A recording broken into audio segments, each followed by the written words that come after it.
Dr. Eric Pearl, thank you very much indeed for agreeing to be a part of the Breaking Through the Void Summit. I'm delighted to be speaking to you today, so thank you for joining. Just wanted to... Glad I can be here. Good. I'm sure many people are familiar with your work, but for anyone that may be a member of the summit that hasn't heard about you yet, I just wanted to introduce you a little bit and who you are and what you do before we get started, if that's okay. So you ran a chiropractic practice in Los Angeles before you discovered Reconnective Healing. One day your patients started to report healings when you simply held your hands near them without physically touching them. And so you went in search of the universal wisdom behind what was happening. And sort of through your journey of research and discovery, it became clear that the appropriate name for your work was Reconnective Healing. And that is now recognised and supported by science, and Reconnective Healing facilitates healings for people that are often instantaneous and can last a lifetime. And feeling compelled to teach others, your work has taken you now to over 100 countries. So that sounds pretty amazing. And I know when I read your book, it was absolutely fascinating in terms of your experience and how you work with people and the healings that have taken place. So I will love for you to talk about that as we go through. But I just wanted to sort of start by reiterating that, you know, the premise of the summit is about breaking through the void, and that's where we feel stuck, disempowered, directionless, out of balance. And many times we reach that place when we have a health issue. So that's why I'm delighted to talk to you today to discuss healing and the body and what's possible, I think, in terms of healing. People some insights into sort of health and well-being, and maybe, you know, reframe how they see disease. So I just wanted to start by saying you've said that your body is more powerful than you know, and I've trained as a craniosacral therapist, so that makes perfect sense to me, because I know the body has this innate health and wisdom that's there if it's given a chance. But I would love to hear your thoughts on that and what you mean by that statement. Well, we tend to feel that our bodies need a tremendous amount of help, a tremendous amount of assistance. And we tend to think if we could just add this to our bodies and add that and add the other. The truth is, the human body is designed in great perfection. It is self-reorganizing, self-regenerating. It knows how to continue on. It knows how to heal from situations or injuries. It doesn't need anything added to it to make it better. It just does not need any interference. And what we often do is we create interference with our bodies. We create diets that are faulty or limited, or food manufacturing processes that don't help. We think that we need to add crystals and pendants and other things to make us more, which really is us giving our power away to these objects that are designed to make us more. And today is a day to reclaim our power, to reclaim our essence.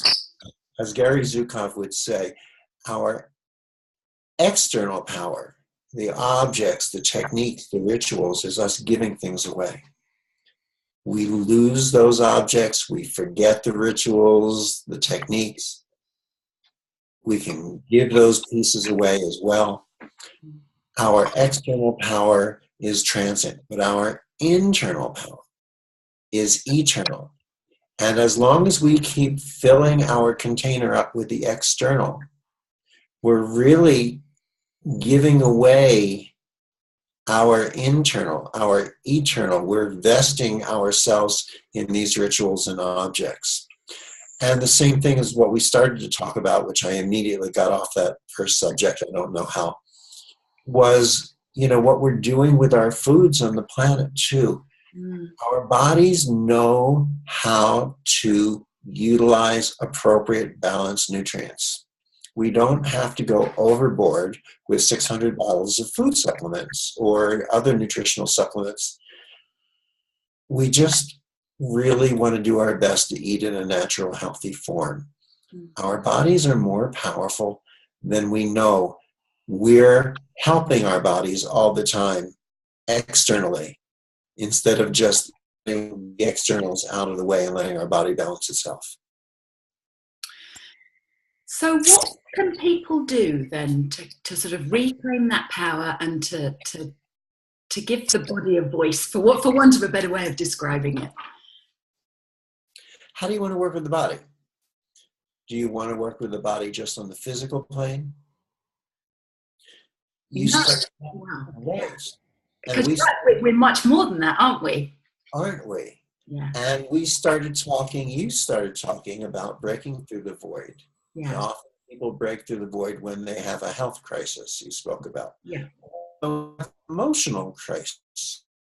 Or when we just, well, sometimes it's the concept of reaching bottom. Yeah. We allow ourselves to swing back to yet a new level.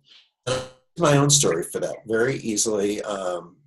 Just one story of what happened to me when I was around 7 years old. I fell off of a boat into 14 feet of very rough water. All I can tell you is I didn't know how to swim. Wow. And what do? You're in water that's, 3 times your height, at least. You're alone. I fell off the boat. I don't know how long it took until they saw me, and looked at the boat speeding away. And all I could think was, when I'm above water, I'll shout for help. I'll take a breath. Then I will submerge myself in the water. I will blow the air all the way out so I could reach the bottom, so I could feel it in my feet, bend my knees, push down, and propel myself back up again so I can repeat the process, screaming for help, taking in the air, going back down. And as I could find my balance, and I could continue breathing until someone heard me. And I had a thought. My thought was, one day I will look back on this and laugh. Really? Wow. And in that knowingness, I was able to keep my calm, keep the process, and continue. And that in itself was a breakthrough to another level, because it was a breakthrough in awareness. It was a breakthrough into another level of the void. Wow. That carried with me for life. That's an incredible story. I mean, incredible that you thought to do what you did as a 7-year-old in that situation, and that you were able to have that insight in that situation. That's quite incredible. I don't know how much I would say it was thought. I don't know how much I would say it was intuition. As much as I would say it was an instinctual knowingness.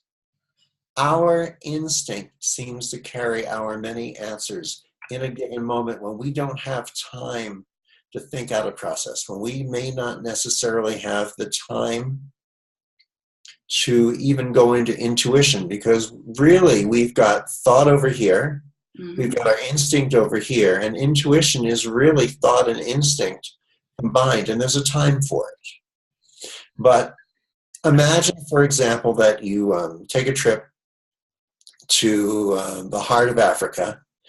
You wander away from your party. It's nighttime. You're going through the jungle, and suddenly you hear a sound, and you see from a tree a tiger has leapt out at you. You can see its claws. You can see its teeth. It's in midair. Which do you want to save you? Your instinct or your intuition? Yeah. By the time your intuition figures things out, you're tiger food. Yeah. Instinct seems to know everything that needs to be known in a fraction of a second of a moment.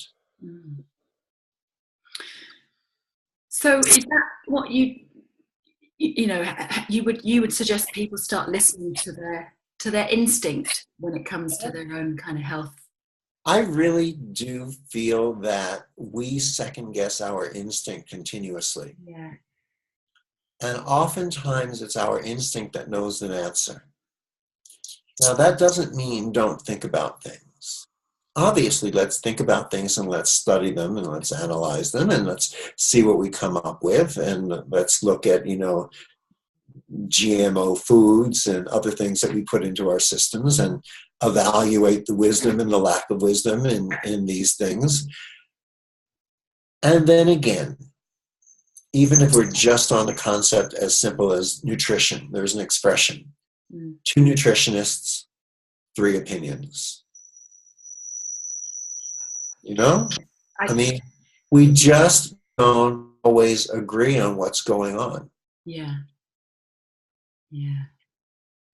And dietitians, that's a whole other school. Yeah. There was there was a joke going around a while back about the difference between a dietitian and a nutritionist.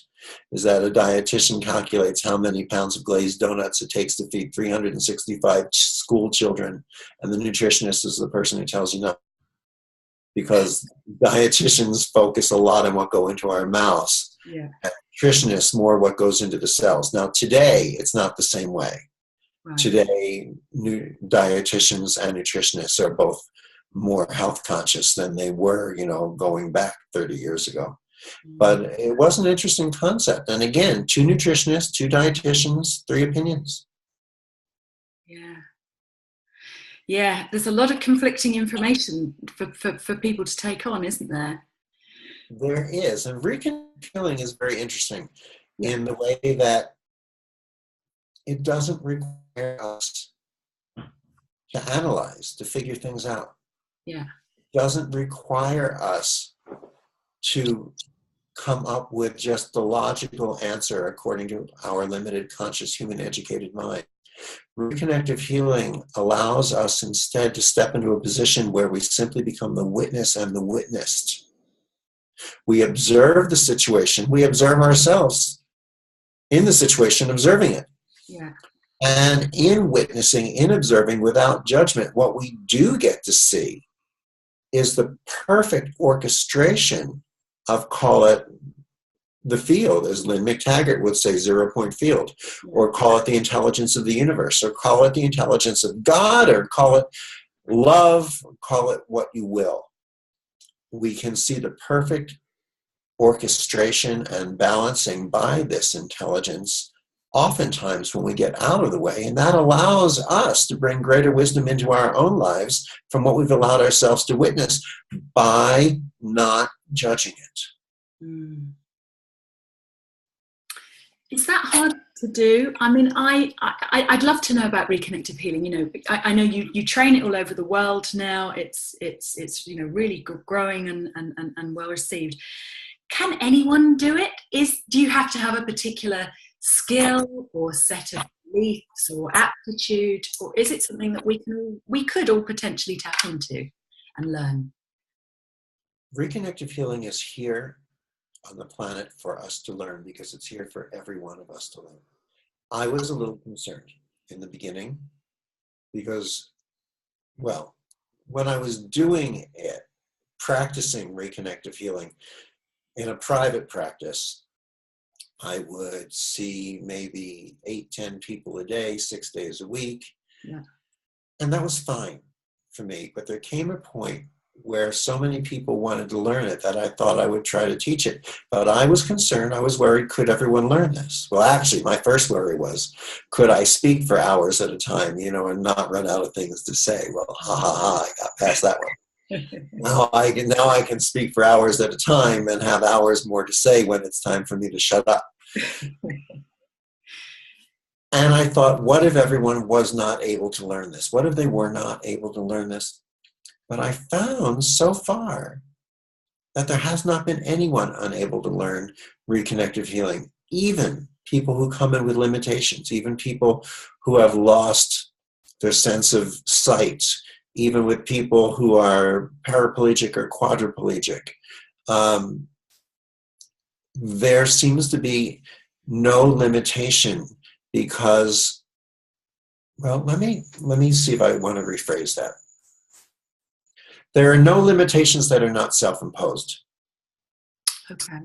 The self-imposed limitations are the ego, are the judgment, is the concept of I already know this. And as soon as we assume we already know something, what happens for us? Well, we don't learn any outside what we've already known because we've decided we've already know everything. Yeah. The fear, if I don't direct it or control it or tell it what to do, it might not do the right thing. That can become a limitation. Instead of stepping into the love that says healings may come about in different forms. If my options can be the healing can come about in the form that I want. Well, I jokingly say, if you're lucky, you'll get the healing you're looking for. But if you're truly fortunate, you'll receive a healing you haven't even dreamed of, one that the universe has designed. That requires us to witness and observe. Yeah. Healings come about in many forms. Sometimes people will come in with one problem and they'll receive that they have in mind for a healing, and they'll receive something else from another situation. I had a woman come in, for example, who had had pain and sensitivity on one side of her face for years. It did not go away. Every time a door would close too strongly and a breeze would pass, it would hurt her face. It created such disruption in her life, not just physically-wise, but emotionally, that she decided to drive 3,000 miles across the United States to see me for a session. I gave her the first healing session. It didn't leave. She came in for a second session. It didn't leave. But she said to me, what I didn't tell you was that when I was a child, when I was a little girl, maybe 7, 8, 9 years old, I had a fever and an infection, and I lost the hearing in one of my ears. And I had been deaf in that ear all this time. She was at that point in her 40s. She said after the first session, her hearing came back. So did she have a healing? Not the one she intended. Yeah. Intention can be a funny thing. But she had the healing that the universe intended for her.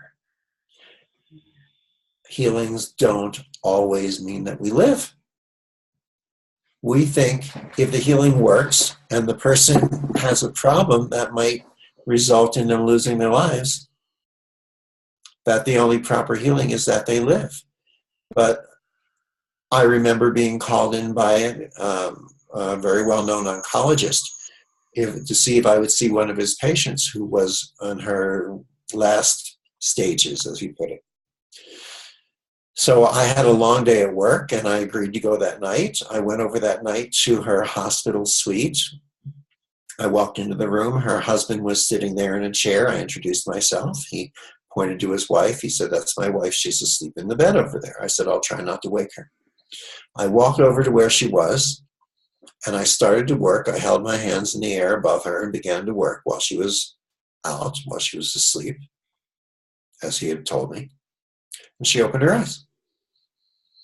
So she opened her eyes. She was very alert, very awake, and he came over to join us when he saw that she opened her eyes. And he sat down in the bed, at the foot of the bed, and we were talking, and this was a beautiful couple. I mean, a beautiful couple. Oh my God, this woman had gorgeous almond-shaped eyes. Her head was shaved. She was just a beautiful woman, and you could see the love that this couple had for each other. When they looked at each other, you could almost see little red hearts dancing back and forth between their eyes. They started sharing stories of family gatherings and restaurant trips and ski vacations.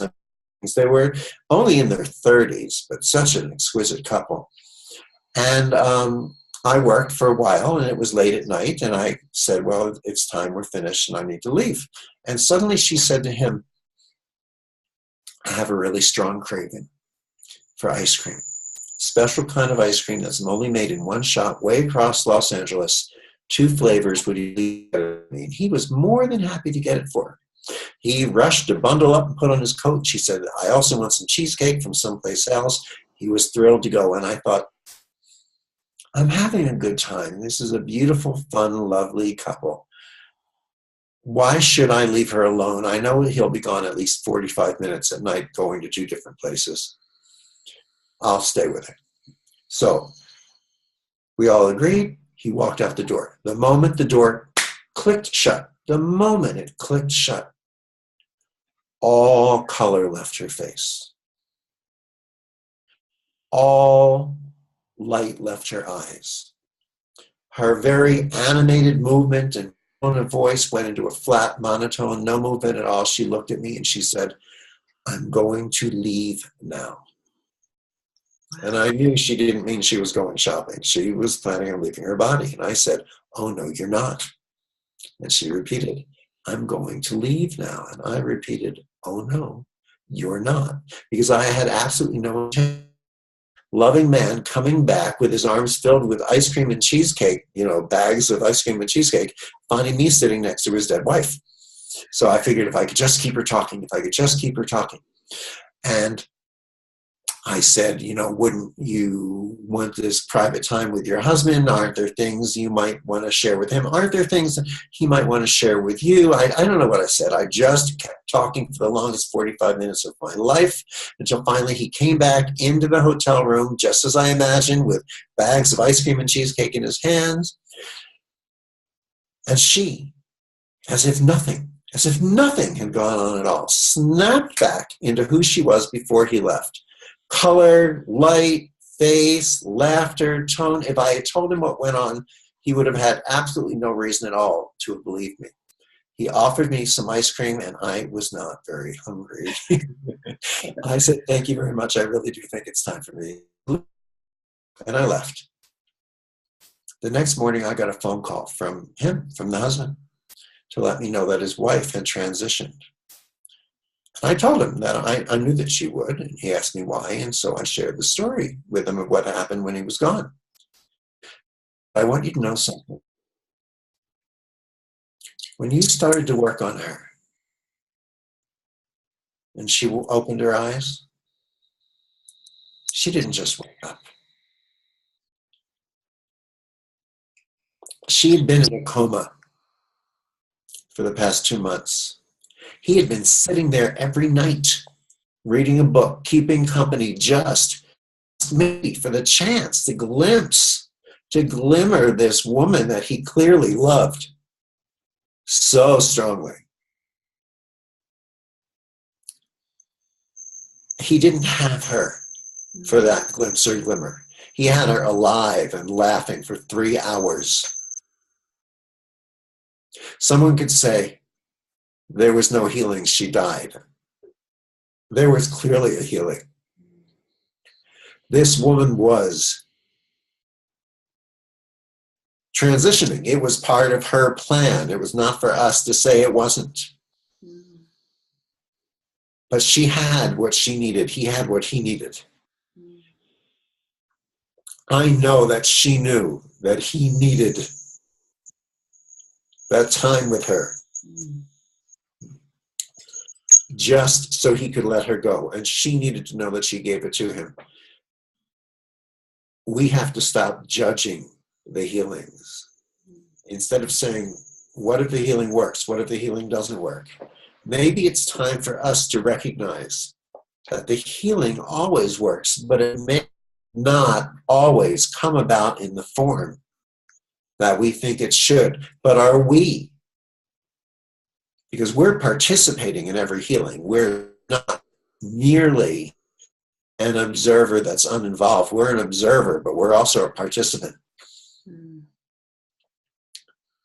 What if we challenge ourselves to step back 3 feet, a yard, a meter, 3 meters, and say, can I find the healing in this process? As healing practitioners, sometimes we say, well, what if the healing doesn't work? Then maybe I should do this. Then maybe I should do that. Maybe we should instead look to see where the healing is. Maybe we should recognize that as a healing practitioner, in Reconnective Healing, your responsibility is to open a door. You have the courage to open that door and hold it wide open. and to recognize and have the centeredness that your job not further than to open that door. You're not to tell them what form the healing should take, and that the other person, it's their responsibility to have the courage to choose to walk through that door, and it's not for us to tell them that they must walk through the door or what gift they must come back from that walk with. That's an incredible story. That really touched me when you were saying it. And I made it up. No, I'm kidding. I think we all know you didn't. I always wanted to say that. God, that is incredible. And do you know what? That's just hearing that from my perspective as someone that works with people, as you know, as a body worker sometimes, and working with emotional well-being. I know I get in the way sometimes. You know, that's human nature, isn't it? The ego's there, and you so much want to help people, and when it doesn't help because you think, you know, that it hasn't gone as it should, it is very hard to get yourself out of the way and just do exactly what you've said, to say, it's okay. A healing has taken place, and it's not up to me in what form it takes or what happens, and so on. So that's lovely for me to mull over. And I think for anyone, who's listening to this that works with clients in any way, that's such a valuable lesson. It really is. You know, when we feel uncomfortable, awkward, when a healing doesn't take place the way we think that, it's because we've accepted responsibility for something that we can't be responsible for.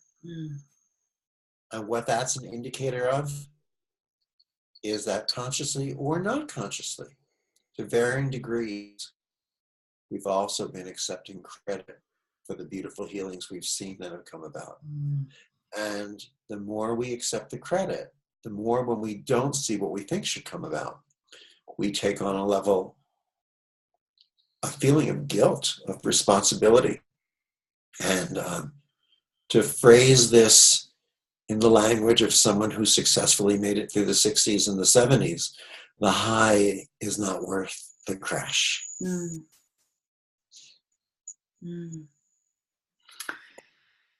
So from what you were saying, just coming back to what you said about reconnective healing and how it works, it sounds to me then as though that's exactly why it works, because you get yourself out of the picture, you tap into something much higher that has all the wisdom, and through that these sort of instantaneous and amazing healings take place. Is that a very rough but kind of accurate understanding? Absolutely. It's a very accurate understanding of it, because the more we try and direct and control the healing, the more we limit the possibility to what we are able to perceive as possibility. The more we get out of the way, the more we receive the gift of being able to witness infinite potential. When we are trying to direct and control the healing, saying we need to spin the chakras one way or another way, we need to fix the colors in the auric field, and we need to remove densities, it's us telling the universe what it should do and how it should do it. Instead of recognizing the intelligence that's in there. For instance, if you injure yourself, let's say you injure your wrist. So what might happen? Well, there could be a color change, redness, increased blood flow, temperature change,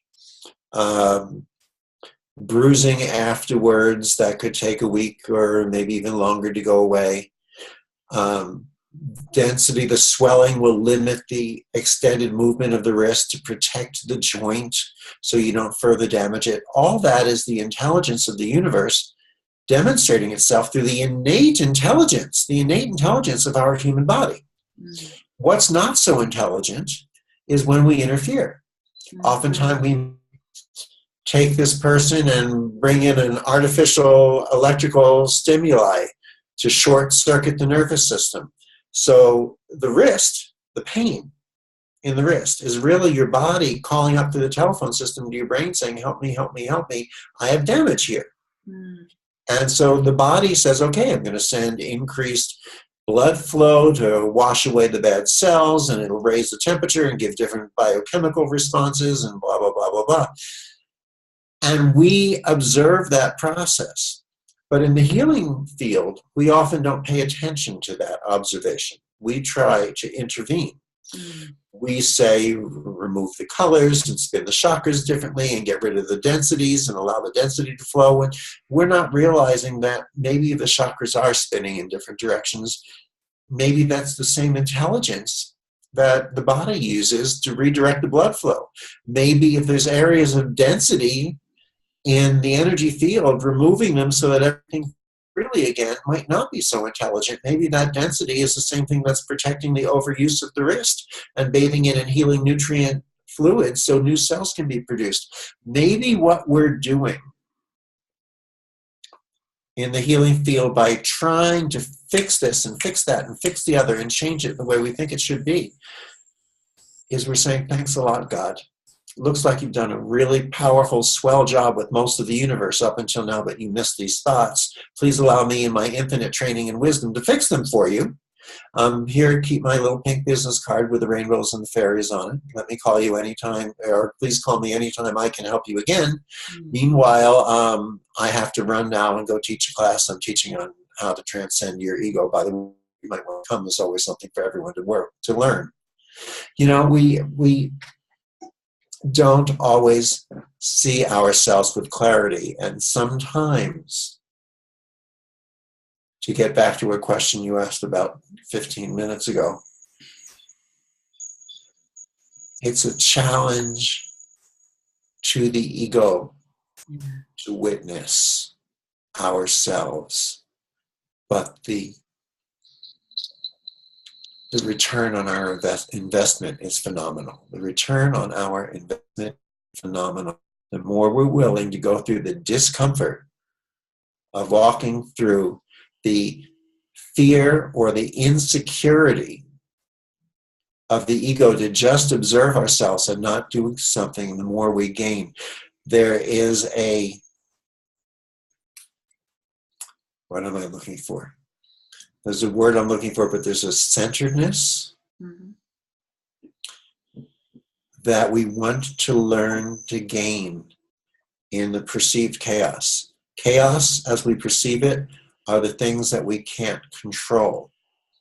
And we artificially look to find our centeredness by trying to control the chaos instead of finding who we are, our centeredness, and then discovering that there's perfection in what we perceive to be the chaos.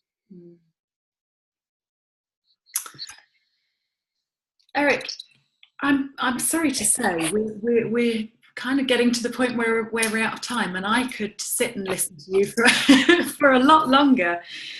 So I've got a lot personally from speaking to you today, so thank you so much. And I know if I have, everyone listening will absolutely feel the same. So it's been a really fascinating insight into health and understanding that and tapping into what's there if only we can get ourselves out of the way. And it makes such good sense to me, and I hope that really resonates with other people.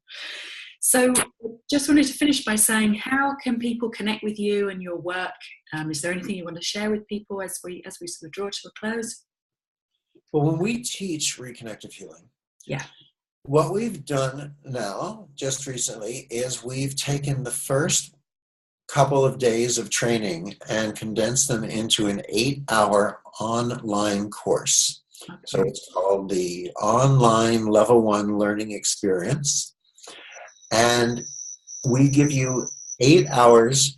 Each hour is broken down into 5 minutes of this and 3 minutes of that and 7 minutes of the other, where there's philosophy, there's art, there's science, there's understanding. There's just 2 hours alone of exercising, learning how to feel, find, and experience and interact with what science today calls the reconnective healing frequencies.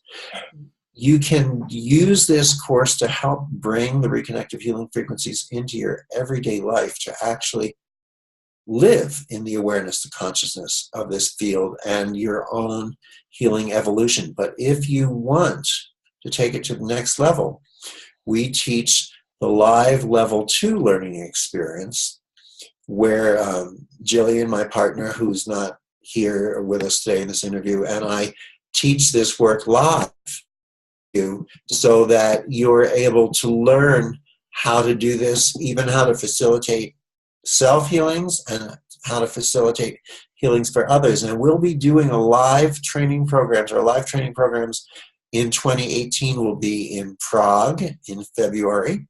Mm-hmm. We'll be in Sao Paulo, March 2nd through the 4th. We'll be in Milan, April 27th through the 29th. And Los Angeles, May 18th through 20th. Mexico City, May 25th through 27th.